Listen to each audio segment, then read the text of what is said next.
You are not going to believe what you're just about to hear. You are not going to like this.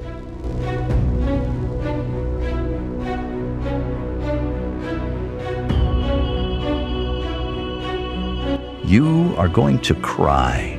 I warn you.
Many years ago, while there are reports of Black Brazilians venerating an image of a slave woman wearing an iron face muzzle throughout the late 19th and early 20th century, the first wide-scale veneration of the saint began in that memorable year of 1968, when the curators of the Museum of the Negro, located in the annex of the Church of the Rosary of the Brotherhood of Saint Benedict in Rio, erected an exhibition to honor the 80th anniversary of the abolition of slavery in Brazil. Among the displays was the remarkable engraving of a female slave wearing a punishment face mask. The image soon became the object of popular devotion in the 1970s, and members of the Brotherhood began collecting stories of the once-upon-a-time black female slave in early Brazil called Anastasia Escrava. What could have possibly led to this? She was one of the first black female slaves to be born with blue eyes. Anastasia grew up to be extremely beautiful, with many always admiring her on the plantations. Her owner's son, Joaquin Antonio, even got super obsessed with her. Now, this is, remarkably, the saddest story you would ever hear, the unthinkably cruelest experience, faced by one of the rarest beauties ever to walk the surface of this earth, the whole oppression and torture she was made to go through, which eventually led to her inevitable death.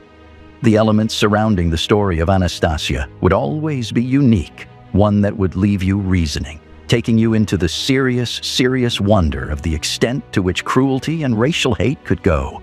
It is just unbelievable.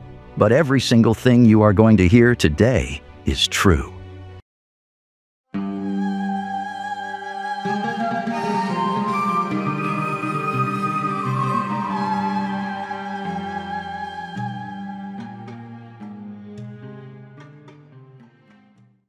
Unlike the shrouded myths of European lore, Anastasia Escrava's narrative is grounded in the harsh reality of slavery, a testament to the resilience of the human spirit in the face of unimaginable cruelty.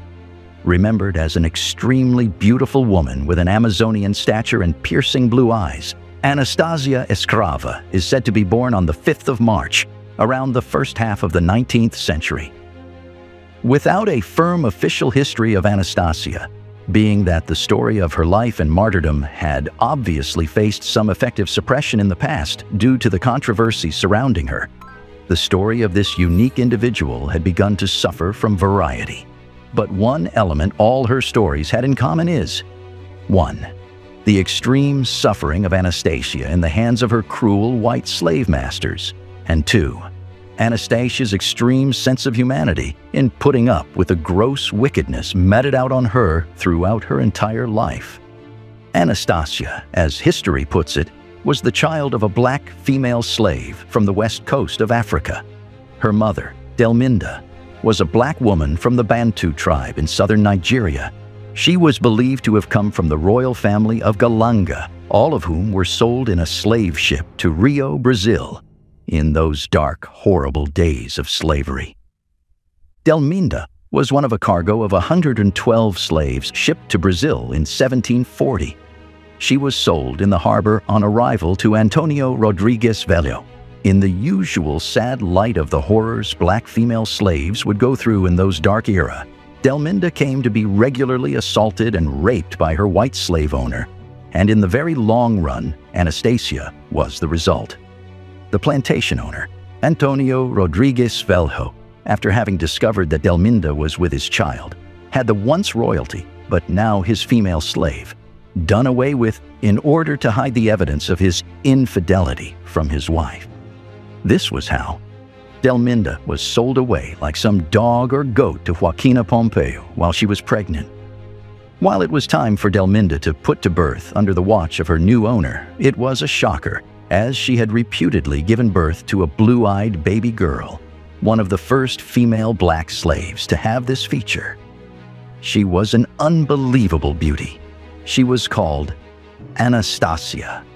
Like the story details out, the girl, Anastasia, had grown up to be tall, curvy, strong, with piercing blue eyes. An incredibly beautiful woman she was. Everyone on the plantation was stunned, enchanted, to see this staggering beauty. It was said that there was no one who could resist gazing stupendously at her whenever she passed by. Her name on the lips of everyone. Men, women, boys and girls, even children. According to Carlos de Lima, a Brazilian historian, the enslaved princess became a housekeeper on a sugarcane plantation.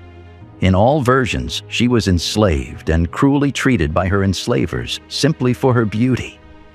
It was just so hard to come to terms with, seeing a black female slave turn out to be so naturally beautiful. Her blue eyes, it was said, stood her out. You all know what it means ordinarily for female slaves to be treated cruelly by their owners in this era. It was nothing short of hell, to say the least. But in Anastasia's case, however, it would seem that she was no doubt singled out by Providence for this kind of treatment, because of the amplified nature of the beauty that she was. There were ceaseless assaults of every kind, rape, most of them all. But strangely, this gloriously strange-looking individual had calmly put up with all these challenges and the traumas that came with them. The traumas had no influence on her. She was just who she was all the time. She had treated all whom she came across with warmth and a calm demeanor. In her time, she was said to have other strange qualities too, if not magical. According to the legend, Anastasia is often purported to have possessed tremendous healing powers and to have performed miracles. This had already earned her followers, even as a slave. And just hold on a second, my dear amazing viewers. If you've gotten up to this point in this video, then it would mean that you've actually settled in and are having an interesting viewing already. Don't forget to kindly support our works if you still haven't by hitting that like button in front of you, share with your friends and families to keep spreading our eye-opening black narrative, and kindly subscribe to Stay Put for more interesting contents. We are delighted to have you always with us. So, ironically, Anastasia's natural endowments had become her living snare and nightmare. Thus, she was made to live an excruciating life for it. The white women living in the jurisdiction, wives and maiden daughters of the slave owners in the plantation, most of whom have been noticing Anastasia all the way from a child growing up fully into the extremely beautiful young lady that she has become, would appear to have had enough of the news of her, precisely stating they had become jealous of her beauty.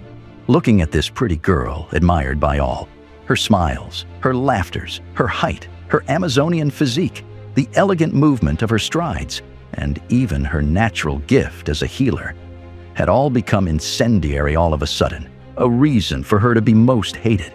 They were her only offense to these racist haters and slaveholders who had hatched up a wicked plan and had conspired amongst themselves to harm her. They had all gone to make a request, the bloodiest of the coldest of requests, at the hand of Joaquin Antonio, the son of Anastasia's owner. They had maliciously persuaded him to have her wear a heavy iron collar and a muzzle that covered the lower half of her face, rendering her unable to speak for some time. And why? Because she is beautiful and likes to get ahead of herself, they said, sniffing enviously at one another. This Joaquin Antonio was happy to do, as Anastasia was fighting his advances at the time. He had smiled menacingly with the excitement of a lustful mind on hearing this idea. The perpetrators could see it in his lustful eyes that he would do as has been initiated to him. He had long wanted to do something, not as though anything or anyone was stopping him in the first place. He was the son of her owner, and he must be revered by a common slave. A slave who is expected to loyally serve his demands regardless of what they are, or suffer the consequences for being disobedient. Joaquin Antonio, like most of the children of slave masters in those dark, wicked days, was a lustful, depraved pig. He had done all he could to coerce Anastasia into being his concubine. But Anastasia would not yield nor be broken by his cruelty and brute force, which had become incessant on a daily basis. Who was coming to save Anastasia now? Her life had become miserable. Here she was, being bullied, cajoled, forced, flogged, raped, all for refusing to be one of the concubines of her master's son. And now that he had just had this fantastic idea under his whims, he was going to use it as a tool to get what he wanted, or he may as well carry out the idea if it didn't turn out the way he had planned. Eventually, Antonio carried out the plan. After all, it seemed good and noble to do so to another human being, inasmuch as it wasn't his sister, or his brother, or his child. Once Anastasia had been put in the suffocating mask, Joaquin Antonio raped the object of his passion all the way and only allowed her to take the mask off once a day in order to eat. However, here was Anastasia's striking reaction to this treatment. She had quietly endured the slave mask. She put up calmly with it and treated everyone with a calm demeanor, kindness, and love. Still, like she had always been, this was hard to believe. She would not break the other way. She had refused permanently to be one of her master's panderer. She would pay for it on a daily basis as time went on. Because she would not break, she would get raped morning, afternoon, and night. Still, in all of this, she had stayed resolute. This was nothing short of very horrible for one to go through. There are many variations of the reasons for her inhuman treatment, though, all of which mention Anastasia as being very cruelly treated and raped by her owner. The stories vary from the white women's sheer jealousy of Anastasia's beauty, or that she aided the escape of other slaves, stealing sugar, or simply resisting her master's sexual caprice. In the Delima story, Anastasia the princess was masked, it was said, for teaching her fellow slaves to worship their native African gods under a thin guise of Christianity. The muzzle-like mask has prevented Anastasia from speaking, so as not to corrupt her fellow slaves. Whichever the case, what both stories agree on is, despite the cruel, ill treatment she was made to go through, Anastasia was an inspiration to the other slaves. She bore her misfortune with fortitude, healing the sick and inspiring hopes for freedom.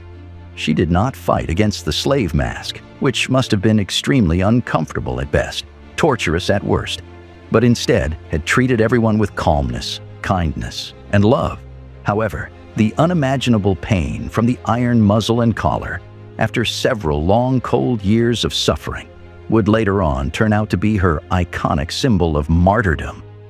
The story says that this exceptionally beautiful woman, Anastasia Escriva, had met a tragic end, dying of tetanus caused either by the iron mask covering her mouth or the collar she was forced to wear around her neck. But before this young lady of glorious beauty died, she did the unimaginable.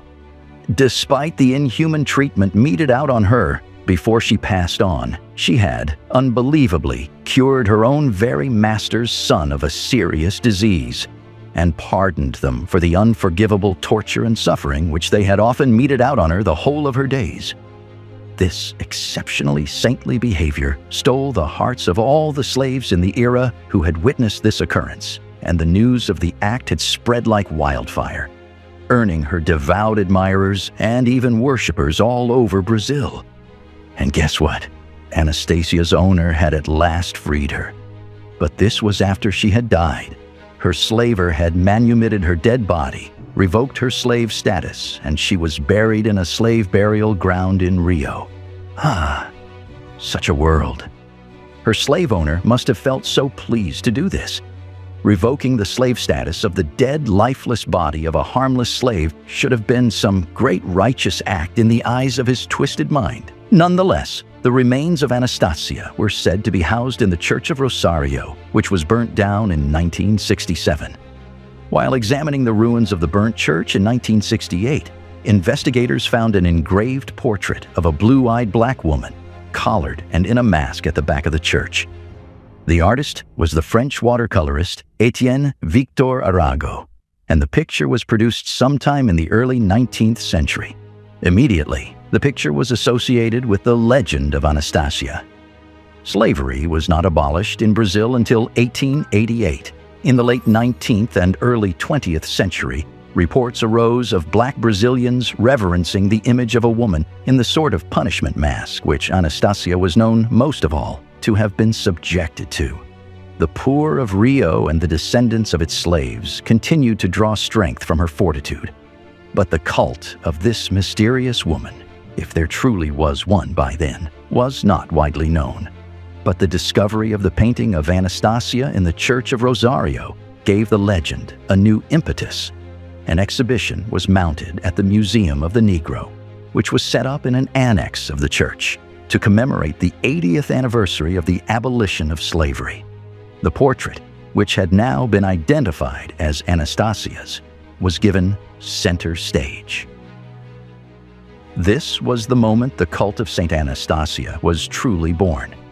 The Umbanda religion, which blends native Brazilian, Roman Catholic, and Spiritist beliefs, embraced Anastasia as one of the old black slaves, people who died enslaved, but who as spirits encapsulated kindness and compassion. The stories Anastasia had at this point blossomed and began to be gathered and written down, and her influence spread.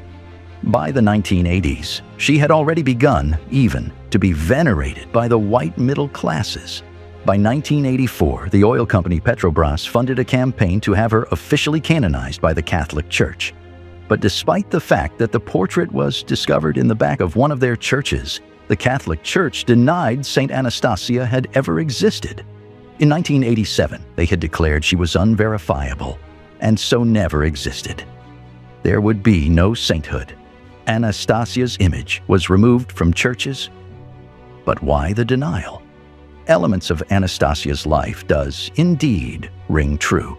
Slave women were indeed abused by their owners, and the birth of a blue-eyed slave girl, while unusual, could not have been impossible. Now look. Here is Anastasia's monument located in Cemitério da Soledade in Belém, Pará, northern Brazil.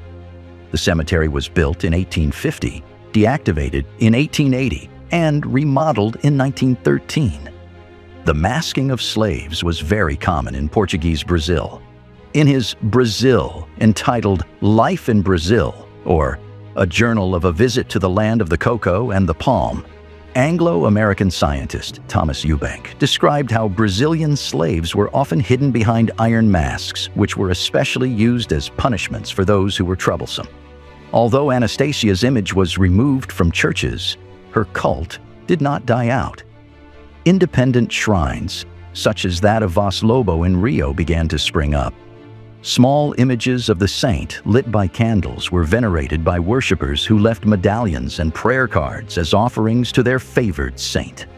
Saint Anastasia's cult shows no sign of slowing, and today she has a following of over 28 million people.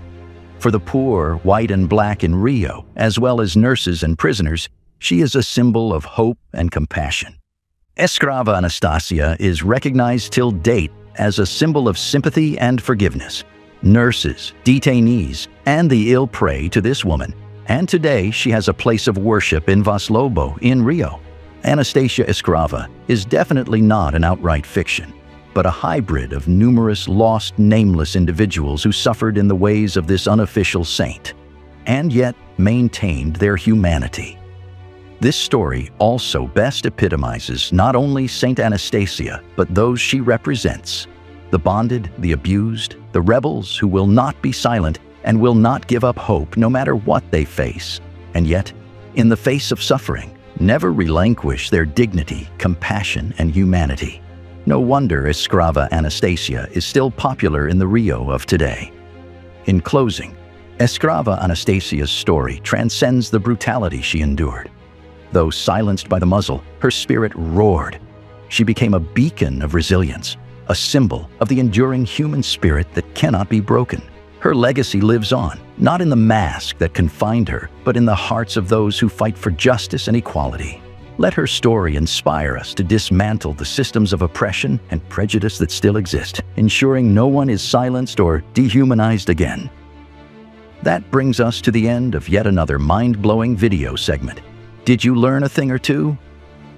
Kindly tell us what you think in the comment section below. We are always delighted to pick from the pearls of your thoughts. Don't forget also to support our works by hitting that like button in front of you. Share with your friends and families to keep spreading our eye-opening Black narrative, and kindly subscribe to stay on for more, while you help in building the rising membership of this channel. We are most delighted to have you with us. Thank you for watching.